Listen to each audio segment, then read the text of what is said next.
Bitta fizik davlatning iqtisodiyotini o'zgartiradi. Bir kun kelib menga o'g'lim aytayapti.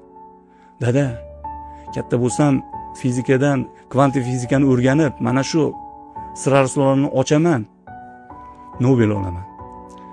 Mana bu undan oldin Riemannning gipotezasini yechaman, Fields olaman. Xo'p, bu senga nima keltiradi? deb savol bersam, dada, bu o'zbeklarni hurmat qilishga majbur qilaman. Bizni hamma hurmat qiladi shunda. Ya'ni o'zini tilida aytibdi, smart deb qaraydi o'zbeklarga. Bizni smart deb qaraydi.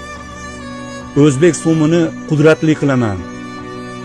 Hozir 1 so'mni $100 tenglashtirib qo'yaman. Niyatim bor. 6 yasharli bola. 6 yasharli bolani. Deyapti-da, shunda har bir davlatda so'min bo'lsin deb intilishadi.